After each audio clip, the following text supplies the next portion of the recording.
Hello students, welcome to my YouTube channel Manisha's biochem classes. आज की इस वीडियो में मैं लेकर आई हूँ आप लोगों के लिए 10th क्लास के बायोलॉजी का चैप्टर 2 कंट्रोल एंड कोऑर्डिनेशन। तो पहले तो मैं ये बताऊंगी कि what is the meaning of this chapter control and coordination. तो आप लोग सबसे पहले इस चैप्टर का मतलब समझिए। Control it means to control anything, कोई भी लिविंग हो, इधर प्लांट और एनिमल्स, इसकी बॉडी में बहुत सारे ऑर्गन सिस्टम्स पाए जाते हैं, या प्लांट हो या एनिमल्स हो। तो ये अगर ये सारे ऑर्गन सिस्टम्स किसी एक चीज के द्वारा कंट्रोल ना किए जाए तो क्या होगा? वो लोग सभी अलग अलग वर्क करना शुरू कर देंगे। तो क्या हम लोगों की बॉडी में होम्योस्टैटिस बैलेंस हो पाएगा? नहीं। बिल्कुल उसी प्रकार से यदि हमारे देश में कोई एक कंट्रोलिंग पावर नहीं हो, मान लीजिए देश की बात छोड़ दिया जाए, मान लिया एक स्कूल है और वहां पे कोई मेन अथॉरिटी ना हो, जैसे डायरेक्टर होते हैं, प्रिंसिपल होते हैं, जो पूरे स्कूल को कंट्रोल करते हैं, तब क्या होगा? पूरे क्लास में टीचर को जो मन करे वो पढ़ाएगा, बच्चों को जो मन करे वो करेगा, एक डिसिप्लिन मेंटेन नहीं हो पाएगी। तो क्या हमारा स्कूल अच्छे से चल पाएगा? बिल्कुल भी नहीं। उसी प्रकार से हर एक लिविंग की बॉडी में बहुत सारे ऑर्गन सिस्टम्स होते हैं, और यदि इन सारे ऑर्गन सिस्टम को कंट्रोल करने वाला कोई ना हो तो क्या होगा? पूरा का पूरा उसका सिस्टम डिस्टर्ब हो जाएगा और हो सकता है कि एक लिविंग बीइंग लाइफ भी ना कर सके, मर जाए वो। क्लियर? तो कंट्रोल टर्म तो हम लोग सबको ही वाकिफ हैं। कोऑर्डिनेशन, कोऑर्डिनेशन का मतलब होता है साथ साथ मिलकर काम करना। तो ये सारे ऑर्गन सिस्टम साथ साथ मिलके काम करते हैं, तभी एक लिविंग बीइंग जिंदा रह सकता है, अपने बॉडी के अंदर के होम्योस्टैसिस को मेंटेन कर सकता है, अपने बॉडी के अंदर के इन्वायरमेंट को कंट्रोल करके रख सकता है। जैसे लास्ट चैप्टर में जो हम लोगों ने पढ़ा था, डाइजेस्टिव सिस्टम था, रेस्पिरेटरी सिस्टम था, उसके बाद ये दोनों कैसे आपस में जुड़े हुए थे और एनर्जी का प्रोडक्शन कर रहे थे। इन दोनों सिस्टम के बाद जो सर्कुलेटरी सिस्टम था वो कैसे इन लोगों के रिक्वायरमेंट्स को फुलफिल कर रहा था, पूरे बॉडी के सेल्स को।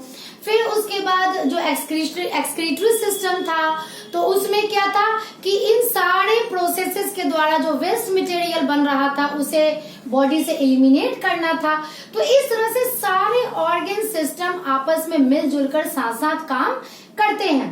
तो इस पूरे चैप्टर में हम लोगों को ये पढ़ना है कि कैसे एक लिविंग की बॉडी में सारे ऑर्गन सिस्टम मिलके काम करते हैं, कौन उन्हें कंट्रोल करता है। क्लियर? और यहाँ पे दो टर्म मैंने लिखा है which is very important, stimuli and the second one is response.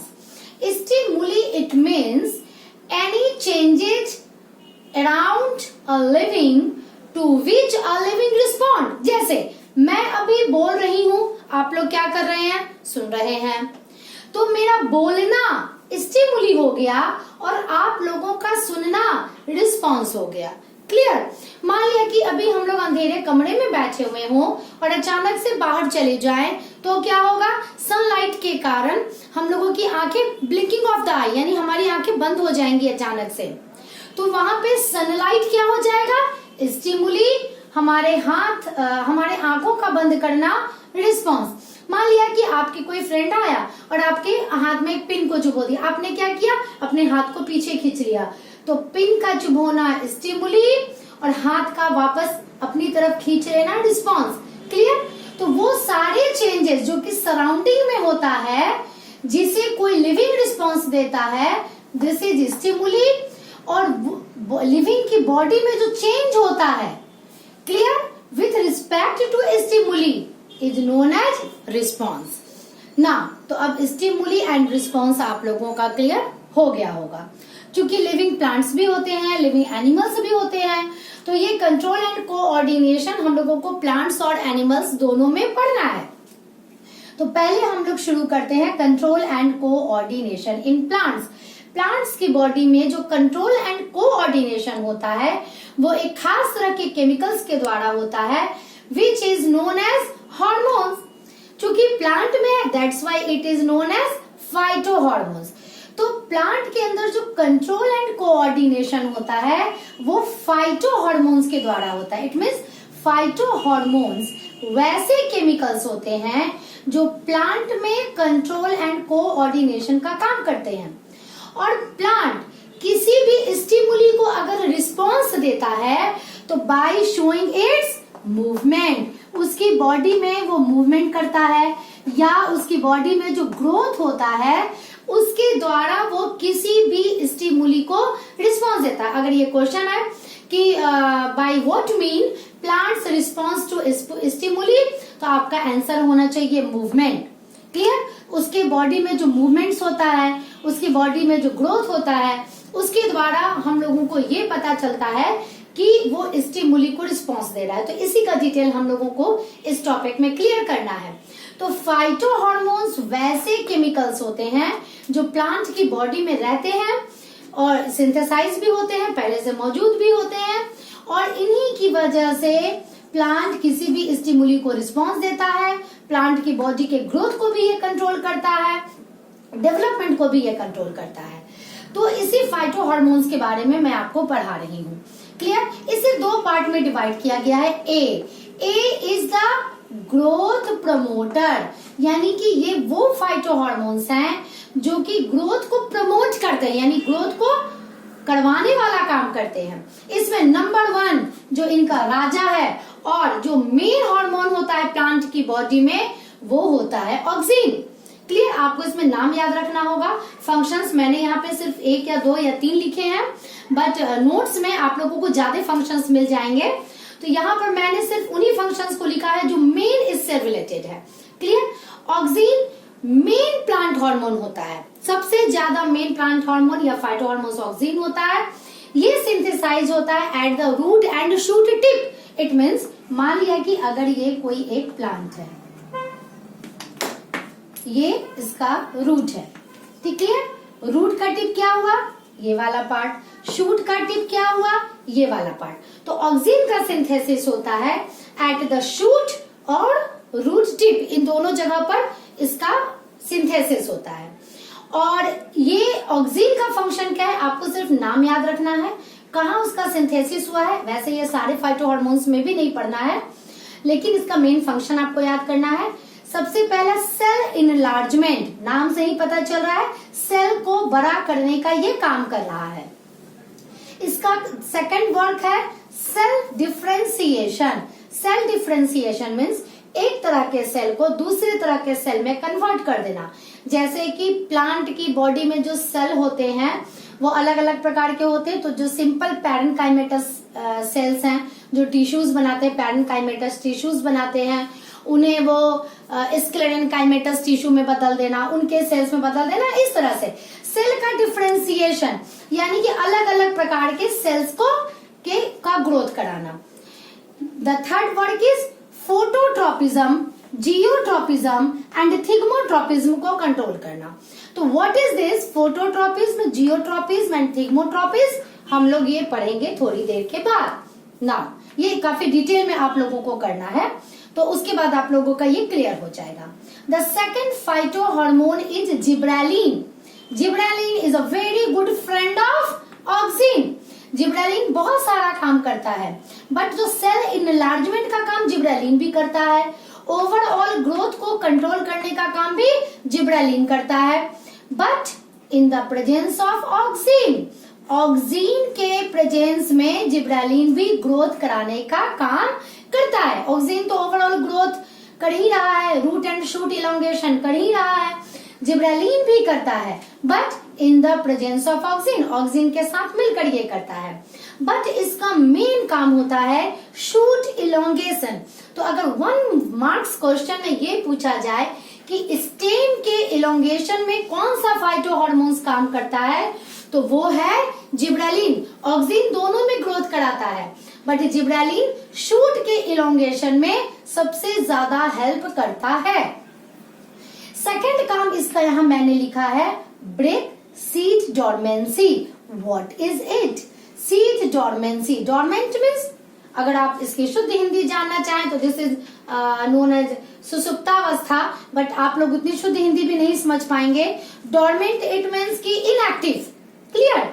Dormant means inactive. मान लिया किसी सीड को मैंने शोन किया, मीन्स की मिट्टी में सीड को पौधे लगाने के लिए मैंने उसे मिट्टी में डाला, क्या होगा? सीड जर्मिनेट ही ना करे, सीड से कोई पौधा ही ना निकले। इट मीन्स उस समय सीड हमारा डॉर्मेंट हो गया, सीड से जर्मिनेशन सीड में हो ही नहीं रहा है। तो ये जिब्रेलिन क्या करता है? ब्रेक करता है सीड डॉर्मेंसी को। इसलिए एग्रीकल्चर में ये पढ़ाया जाता है कि सीड को सोन करने के पहले, यानी बीज को रोपने के पहले जिब्रेलिन का छिड़काव कर दिया जाता है, और जिसके द्वारा सीड जर्मिनेट कर जाता है आसानी से।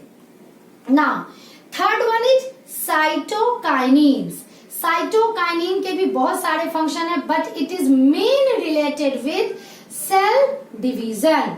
सेल डिवीजन, इससे भी हमारा सेल का ग्रोथ हो रहा है, क्योंकि सेल के ग्रोथ के लिए सेल का डिवीजन होना जरूरी है। And the second main function of cytokinin is delay ageing, क्योंकि बुढ़ापा तो भाई पेड़ पौधे में भी आता है ना, उसके पत्ते पीले हो जाते हैं, झड़ जाते हैं, फ्रूट्स नहीं डेवलप हो पा रहे हैं, उनके फ्लावर्स भी सूख जा रहे हैं, वो फ्रूट में नहीं कन्वर्ट कर पा रहे हैं। तो these are the characteristic feature of ageing. तो ये साइटोकाइनिन्स क्या करता है? पेड़ पौधे के एजिंग वाले जितने भी प्रोसेस होते हैं उन्हें डिले करता है, उसे लेट से करता है।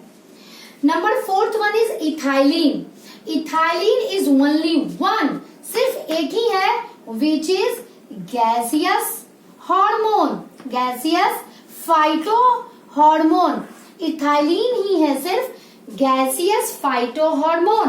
तो अगर 1 मार्क्स के क्वेश्चन में ये पूछा जाए कि which one is gaseous phyto hormone, तो आपको नाम लिखना होगा इथाइलिन, और इसका मेन काम है राइपनिंग ऑफ फ्रूट, फल को पकाने का काम करता है। तो क्वेश्चंस देखिए एग्जाम में कैसे आ जाते हैं।